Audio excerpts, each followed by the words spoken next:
नमस्कार, आप देख रहे हैं एमएस टीवी और मैं हूं आपके साथ कंचन। आई नजर डालते हैं उत्तराखंड की कुछ खास खबरों पर। देश की राजधानी दिल्ली में हाल ही में हुई कार विस्फोट की घटना के परिप्रेक्ष्य में उत्तराखंड पुलिस द्वारा राज्य के सभी जनपदों में सुरक्षा व्यवस्था को और अधिक सुदृढ़ और सतर्क बनाने के उद्देश्य से व्यापक फ्लैग मार्च आयोजित किए गए। राज्य भर में कुल 62 स्थानों पर वरिष्ठ अधिकारियों के नेतृत्व में ये फ्लैग मार्च निकाले गए, जिनमें हर की पौड़ी, ऋषिकेश, श्री बद्रीनाथ धाम, देहरादून, रामनगर, हल्द्वानी, नैनीताल, रुद्रपुर, अल्मोड़ा, पौड़ी सहित सभी जिला मुख्यालयों के प्रमुख सार्वजनिक स्थल शामिल रहे।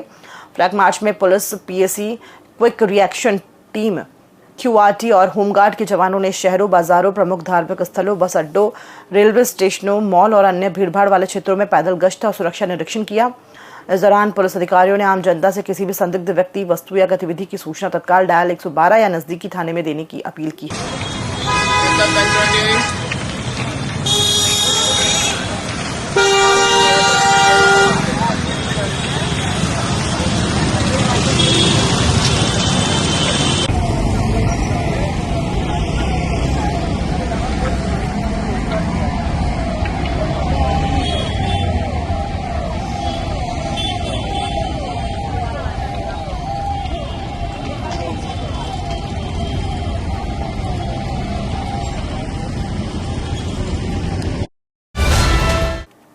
टिहरी विधायक किशोर उपाध्याय ने बताया कि नई टिहरी के इडिया में मेडिकल कॉलेज, जिला अस्पताल में क्रिटिकल केयर यूनिट और नई टिहरी के बांध विस्थापितों प्रभावितों के कब्जे वाले अतिरिक्त भूमि को लेकर शासन स्तर पर कवायद शुरू हो गई है। वहीं कोटी से नई टिहरी तक रोपवे का प्रस्ताव भारत सरकार को भेजा है। नई टिहरी के आंतरिक सड़कों को भी जल्द चकाचक किया जाएगा। आज नई टिहरी में अपने सरकारी आवास पर पत्रकारों से बातचीत करते विधायक किशोर उपाध्याय ने बताया कि बीते दिवस मुख्य सचिव की अध्यक्षता में हुई बैठक में टिहरी विधानसभा की समस्याओं पर चर्चा हुई। बताया कि नई टिहरी के बांध विस्थापितों प्रभावितों के कब्जे वाली अतिरिक्त भूमि पर सहमति बन गई है। मामला जल्द कैबिनेट में जाएगा। इस भूमि का रेट तय किया जाना बाकी है। इंडिया में मेडिकल कॉलेज को लेकर कार्यदायी संस्था ब्रिज एंड रूफ कंपनी ने प्राइमरी डीपीआर बना दी है। करीब 850 करोड़ की धनराशि से कॉलेज बनेगा। टीएचडीसी इसके लिए धनराशि देगी। कुछ धनराशि राज्य सरकार और अन्य पीएसयू से जुटाई जाएगी। इस संबंध में केंद्रीय स्वास्थ्य और ऊर्जा मंत्री से वार्ता हो चुकी है। सरकार और पालिका टिहरी संयुक्त रूप से आंतरिक सड़कों को जल्द हॉट मिक्स करेगी।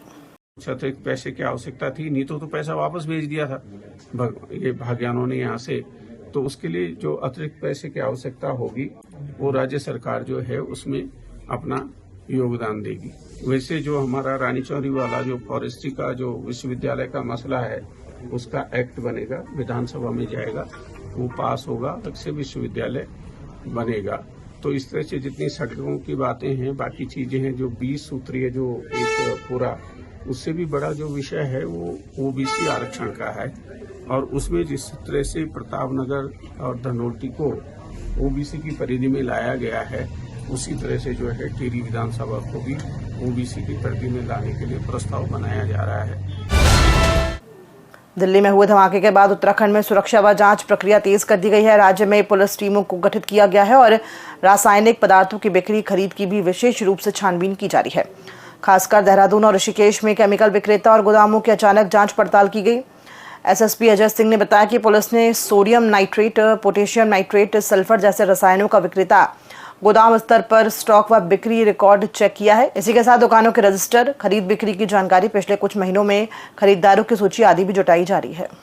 जो दिल्ली में ब्लास्ट की घटना हुई थी उसको देखते हुए प्रदेश के पुलिस महानिदेशक महोदय द्वारा भी लगातार चेकिंग के निर्देश जारी हुए थे। इस क्रम में रेलवे स्टेशन, भीड़भाड़ वाले स्थान, मॉल्स आदि में भी चेकिंग अभियान और आकस्मिक रूप से जो हमारे बॉर्डर्स हैं, जो अंतर्राज्यीय जनपद के बॉर्डर्स हैं, वहां पर भी हम अलग अलग तरीके से वहां पर बैरियर्स लगाकर और अलग अलग समय में ऐसे वाहनों की लगातार चेकिंग कर रहे हैं। इसी क्रम में सभी थाना प्रभारियों को निर्देश दिए गए हैं कि जो भी एक्सप्लोसिव में जिस तरह के इम्प्रोवाइज जब एक्सप्लोसिव बनाई जाती है, जो मटेरियल यूज होता है, सोडियम नाइट्रेट, पोटेशियम नाइट्रेट या सल्फर, उस तरह के जो भी यहाँ पर गोडाउन है या होलसेलर या डीलर्स हैं, वहां भी आकस्मिक रूप से सभी जगह जाकर स्टॉक्स को चेक करें। और सभी को हिदायत भी दी गई है कि इस तरह के कोई भी अगर बड़ी क्वांटिटी में कोई इस तरह के केमिकल्स को खरीदता है या जो भी ले आता है तो उसके रिकॉर्ड जरूर रखे जाए। तो इस संबंध में सभी थाना प्रभारी को निर्देश के बाद आकस्मिक रूप से ऐसी दुकानों को, ऐसे डीलर्स को चेक किया जा रहा है और उनका अपने रिकॉर्ड्स को मेंटेन किया जा रहा है।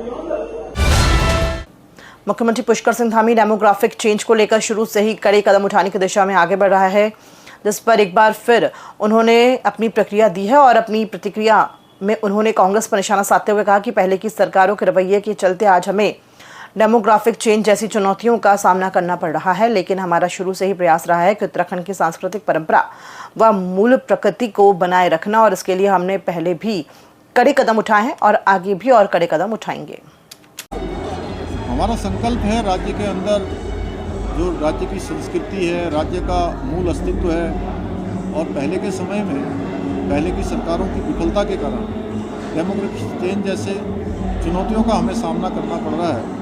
लेकिन हम संकल्पबद्ध होकर कि देवभूमि की डेमोग्राफी को, देवभूमि के सांस्कृतिक मूल्यों को किसी भी कीमत पर और राज्य के मूल अस्तित्व को किसी भी कीमत पर नुकसान नहीं होने देंगे। उसके लिए हम कड़े कदम उठाएंगे। पहले भी हमने इस दिशा में काम किया है, अब आगे और तेजी से हम इस दिशा में काम करेंगे।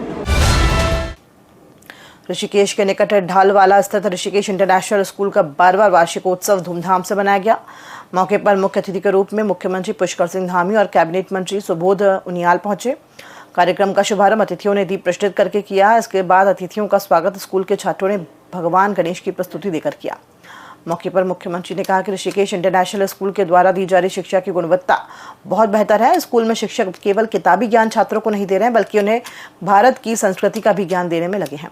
स्कूल के छात्र अपने मेहनत के दम पर मुकाम हासिल करें, इसके प्रयास स्कूल का प्रबंध वर्ग करने में लगा है। छात्रों के भविष्य खिलवाड़ ना हो, इसलिए सरकार ने नकल कानून राज्य में बनाया है। कार्यक्रम के समापन पर मुख्यमंत्री ने स्कूल के प्रतिभावान छात्रों को अपने हाथों से प्रशस्ति पत्र देकर उनके हौसला अफजाई की। मैं बहुत धन्यवाद करना चाहूँगा हमारे माननीय मुख्यमंत्री, युवा मुख्यमंत्री श्री पुष्कर सिंह धामी जी का, और हमारे कैबिनेट मंत्री श्री सुबोध उनियाल जी का, जिन्होंने सारी मेहनत और हमें समय दिया। उनके बिजी शेड्यूल से हमारे साथ घंटे भर से ज़्यादा समय बिताया। पहला कार्यक्रम जहाँ पर वो एक स्कूल में गए हैं, वो भी उनको भी बड़ा मनोरंजन, हमारी परफॉर्मेंसेज अच्छी लगी। और ऐसे ही हमारे बीच माननीय मुख्यमंत्री जी आते रहे तो बच्चों का कॉन्फिडेंस बढ़ते जाएगा। बहुत बहुत धन्यवाद। Thank you. हरिद्वार को छोड़कर राज्य के शेष 12 जिलों की त्रिस्तरीय पंचायत में रिक्त चल रहे 32,934 पदों के उपचुनाव का कार्यक्रम तय कर दिया गया है। इस विषय पर बात करते हुए राज्य निर्वाचन आयुक्त सुशील कुमार ने कहा कि 20 नवंबर को मतदान होगा, जबकि मतगणना के लिए 22 नवंबर की तिथि तय कर दी गई है। बीते मंगलवार को राज्य निर्वाचन आयोग ने इसकी अधिसूचना जारी कर दी है। आज जो और कल नामांकन प्रक्रिया जारी रहेगी। इस उपचुनाव में अलग अलग पदों पर चुनाव होने हैं, जिसमें जिला पंचायत, क्षेत्र पंचायत प्रधान के पद शामिल हैं। अभी तक यानी बीते कल की बात की जाए तो 19,000 नामांकन पत्र अभी तक बिक चुके हैं।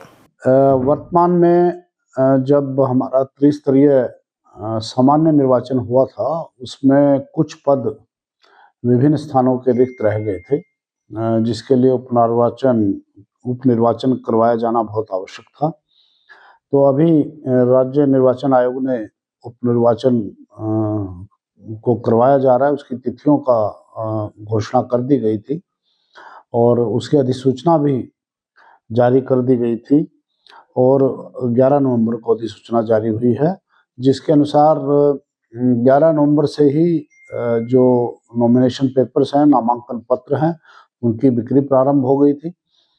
और नामांकन आज और कल यानी 13 नवंबर को और 14 नवंबर को नामांकन की प्रक्रिया की जानी है। नामांकन सदस्य ग्राम पंचायत, प्रधान ग्राम पंचायत और सदस्य क्षेत्र पंचायत, इन तीनों पदों के लिए नामांकन विकासखंड स्तर पर होगा, और सदस्य जिला पंचायत के लिए नामांकन जिला स्तर पर। खबरों में फिलहाल इतना ही। दीजिए इजाजत। नमस्कार।